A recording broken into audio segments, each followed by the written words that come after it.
предусмотрены выплаты, значит, за гражданином сохраняется его средний заработок. Я использую право конституционное говорить на том языке, какой я выбрал. Жоқ, сіз қазақша білгеннен кейін сұрап тұрмын, қазақша білсеңіз, қазақша айтыңызшы деп. Мен оны таңдап алдым. Тілмен ең сөйлесеміз. Жарайды? Әскери адамсыз қазақша неге? Сол міндет.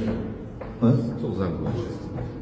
Заң бойынша выплачивается среднемесячная заработная плата по месту работы, а также минимальная заработная плата военнослужащим, резервистам. Осыдан 2-3 күн бұрын Қорғаныс министрінің бірінші орынбасары генерал, қазақ жігіті генерал, сұхбат берді журналистерге, орысша шүлдірлеп тұр. Шіреніп, ана бір қазақ келіншегі журналист, сіз қазақша айтыңызшы, қазақша. Мына қазақ тілділер түсінбей қалады ғой деп. Енді қазақша білмесеңіз бір жөн, сіз енді қазақша білесіз ғой деп. Ескерту жасап еді, ана генерал сызданып тұрып. Нет, я выбрал этот язык и буду говорить на этом языке деп мөлшер солай деп жауап берді. Сонда мен айтам, егер де қазақ халқы түсінді ме, түсінген жоқ па, бұған бәрібір болатын болса, онда бізге неменеге сұхбат беріп тұр? Мен оны түсінбеймін, ол айталық. Мына онда оған ол айтып тұр ғой. Бұлай түсінуге болады оны. Мен орыс тілдерді айтам, олар оғат, а қазақ тілдер түсіне ме, түсінбей ме, маған бәрібір. Қазақтың тіліне, өзіне деген сөз ғой мынау. Қалай ол мемлекеттік қызметкер, мемлекеттік тілде жауап беруден бас тартып тұр. Мен білмеймін, мынандай генералдарды бар ғой. Мен үшін ешқандай қадір жоқ. Мен оны мұндайларды сыйламаймын. Генерал, сен тыңдап тұрған шығарсың. Мен саған сен деп сөйлеймін. Неге?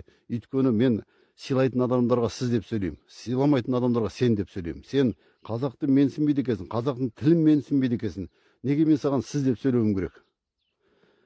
Саған қарағанда мен үшін мына қазақ тілінде сөйлейтін, қазақ халқын жақсы көретін ана сержант қадірлі.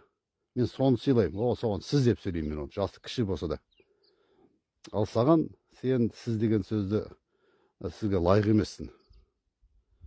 Сен бізді сыйламай, өз қағынан жеріген құнан оңбас дейді. Өз тілінен, өзінің халқынан жеріген адам оңбас. Біз қалай онамыз, қалай біз балаларымызды саған жібереміз, айтшы. Сенің ғана министр обороны бастығың, ол да айды аспанға бір ақ шығарды емес болса 2 жыл бұрын. 100 қазақша сөйлеп отырғанда бір орыс тілді біреу көретін болатын болса орысша сөйлендір деп. Енді міне сен айдан аспанға шығарып тұрсың. Сонда біздің армия не болып кеткен? Ол кімнің армиясы? Қазақтың армиясы ма, жоқ Россияның армиясы ма мынау? Соған жауап беріңдерші. Қалай біз сендерге жібереміз? Сендер мәңгүртке жібересіңдер ғой біздің балалардың барлығын. Мына қазақтың халқы мен тілін кім басынбай жатыр? Мына өзімізді мәңгүрттерді басына бастады ғой. Егер де сен менің балам болатын болсаң, жасың кіші болып, мен саған айтатын едім. Әй, оңбаған, өз тіліңнен жеріген, өзінің қазағынан жерінген, өзінің ұлтынан жерінген. Сен генерал болып оңбайсың. Сенің қадірің ана сержанттардан төмен. Сен генералсың, бірақ сен сорлы генералсың. Сенің атың бұдан бұлай сорлы генерал деп болады. Деп айтар едім, егер сен менің ұлым болатын болсаң. Құдай сақтасын ондай ұл болғаннан. Ертең күн туады. Мынау қазақты менсінбеу, қазақты сыйламау, қазақтың тілін сыйламау, қазақтан қорықпау. Егер де сен сыйламасаң да, қазақтан қорықсан, қазақ момын халық, сен қорықпай тұрсың. Қорықсан, сен үйде айтпас едің. Намысы бар жігіттер айтады, әлі талай бетің айтады сенің. Әлі сол күндер келеді әлі.